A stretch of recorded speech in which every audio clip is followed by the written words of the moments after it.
Hey everyone, thanks for tuning in to Test Tube Plus today. This is episode 4 of 5 on our series about God and religion, but mainly God.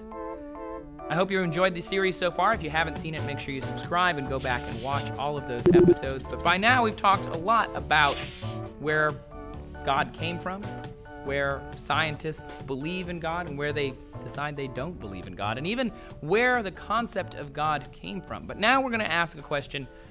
Do we benefit from having God around? Is God helpful? There are studies that show that people benefit from having belief, that church is actually a good thing. It's good for you. We might benefit from having a belief system in general.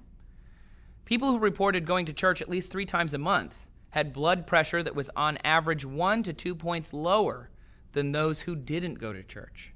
Thinking about God calms people down if they are religious. And a study published in the Journal for the Association of Psychological Science showed that brain activity decreases in areas related to regulating arousal and alerting us when things are wrong while we were thinking about God.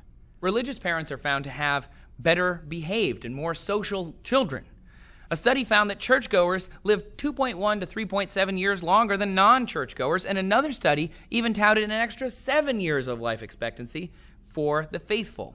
One study showed that Christians seem to be happier on social media versus atheists on social media.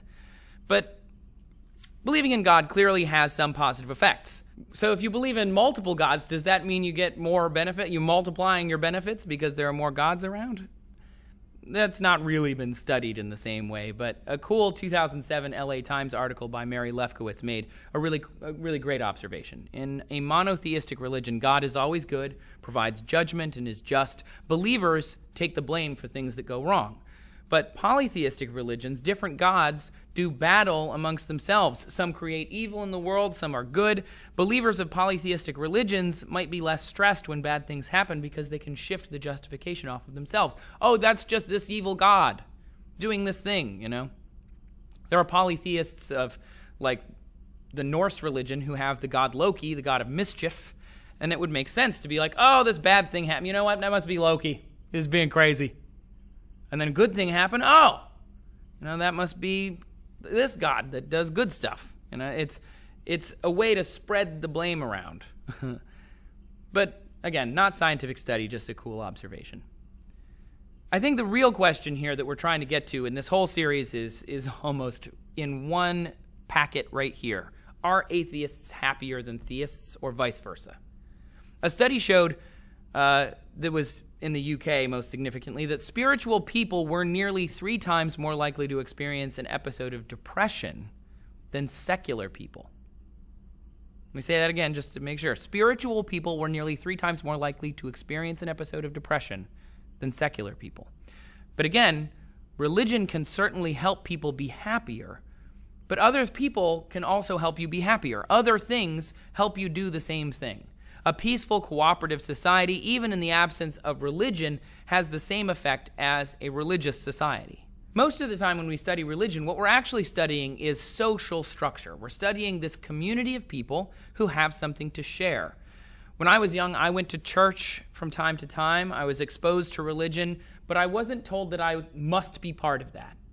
My parents weren't particularly religious, so I didn't have to be part of a religion if I didn't want to, but I still went to church. And I was also part of the Boy Scouts. I'm an Eagle Scout, and that requires a religious component. You cannot become an Eagle Scout without a sign-off from a religious person or a religious group. I have nothing but praise to heap on scouting and what it taught me over the years, including the tolerance for different religions, because you're exposed to so many different kinds of people, especially at bigger and bigger and bigger levels. But as a person who was less religious than some of the faithful around me, I still saw benefits from being in these communities. Because what you're really talking about is social groups. You're talking about this social group that's part of this social group that's part of this social group. And we share values, and we can all talk about it. We can all feel good about it. Some people get really amazing value and pride from their faith, and some people draw pride and value from elsewhere. Both are significant, both are important, and you know what? Both are personal.